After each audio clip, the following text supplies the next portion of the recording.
Hello, everyone. In this video, I'm going to introduce the concept of tail recursion. Tail recursion is efficient because the compiler can optimize tail recursion to reduce the call stack size. However, it's not guaranteed. Not all the compilers perform optimization for tail recursion. In fact, at present time, Java does not optimize tail recursion. In the future, it's possible Java will do the optimization for tail recursion.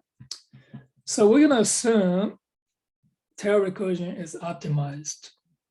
And let's see how and why and tail recursion is efficient.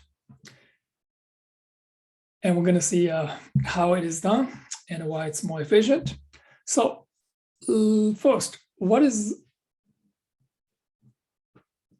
tail recursion? A recursive method is said to be tail recursive if there are no pending operations to be performed on return from a recursive call. So here, if you invoke this method A recursively, and after this is finished, and there's nothing left to continue, so this is called a tail at the end, tail recursion. And this one is not. So after this is finished, you still need to continue to perform something.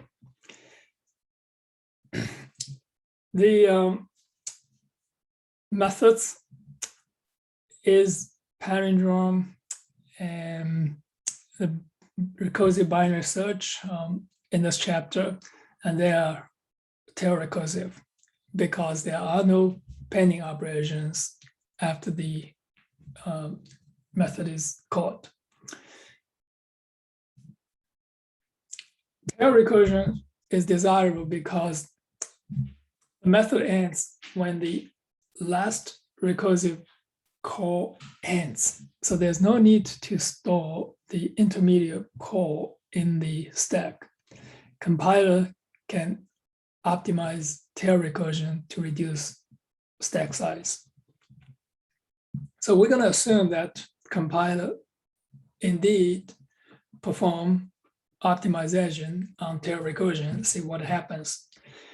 And although right now Java doesn't, but we assume that and Java performs tail recursion and see and how it is done and why it's efficient.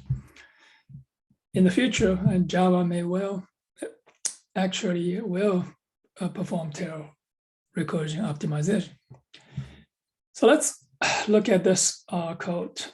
We know that the example at the beginning of the chapter for computing factorial is not tail recursive because, and when you finish this call and you have to wait to compute this multiplication. So this is not tail recursion. But we can modify the code to make it a tail recursion. So this is the code we modify. We have this factorial here.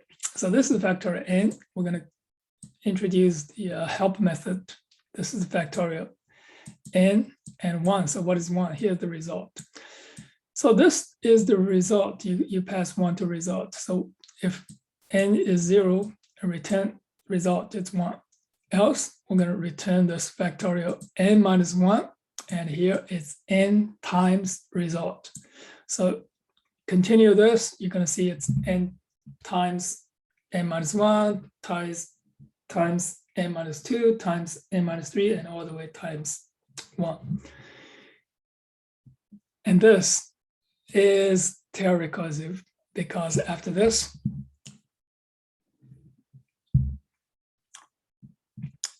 the call is finished and there's no pending operations. let's see how compiler can do to optimize it for the tail recursion. So I'm going to start this now. The program starts the execution from the main method, and the main method is pushed to the stack. So please note that, and this is the alert. It's up to the compiler to perform optimization for tail recursion. In this animation, we assume the compiler supports tail recursion optimization. We show why tail recursion is efficient. All right, so here is a stack for the main method. The statement displays a message to prompt the user for input. So I'm going to enter 3. You entered 3 for variable n. The program invokes factorial n.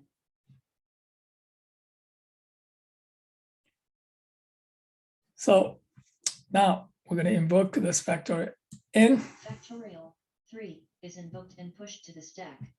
The value of n in the main method is passed to factorial. So it's now on the call stack for factorial n.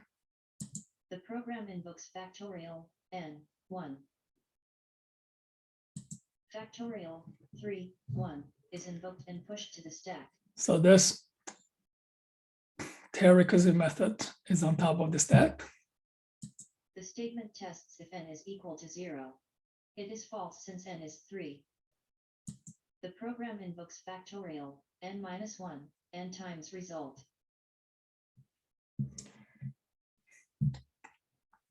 Factorial 2 3 is invoked. Since factorial n result is tail recursive, the compiler does not create an activation record for this call. It will use the activation record on the stack. So that's very important here. If the compiler performs optimization for tail recursion, so on the top, the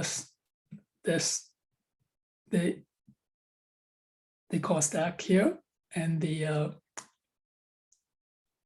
tail recursive method, you don't push a new activation frame to the top of the stack.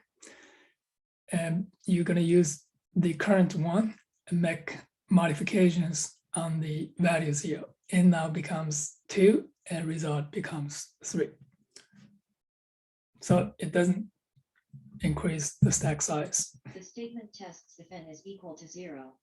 It is false since n is 2. The program invokes factorial n-1 n times result. Factorial 1 6 is invoked. Since factorial n result is tail recursive, the compiler does not create an activation record for this call. It will use the activation record on the stack. So again, the compiler does not create an activation record for this call. It will use the activation record on the stack. The statement tests if n is equal to 0. It is false since n is 1. The program invokes factorial n-1 n times result. Factorial 0 6 is invoked. Since factorial n result is tail recursive, the compiler does not create an activation record for this call.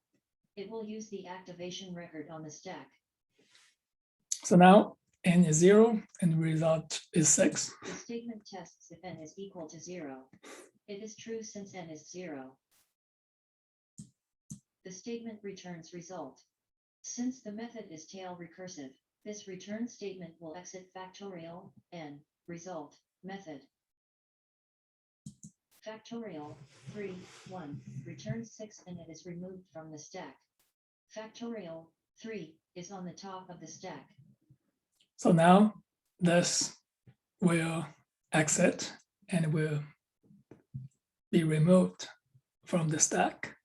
The statement returns 6 from factorial 3. Factorial 3 returns 6 and it is removed from the stack. The main method is on the top of the stack. The statement displays the result. The main method is finished. So the main method is finished. It's removed from the call stack. The call stack is now empty. So now you see how the compiler optimizes tail recursion and why tail recursion is more efficient. But we have to assume that compiler does it. There's no guarantee the compiler will do it. And as a matter of fact, the current Java implementation does not optimize tail recursion. In the future, Java may optimize tail recursion. That is all for this section on tail recursion. Thank you for watching. See you on the next video.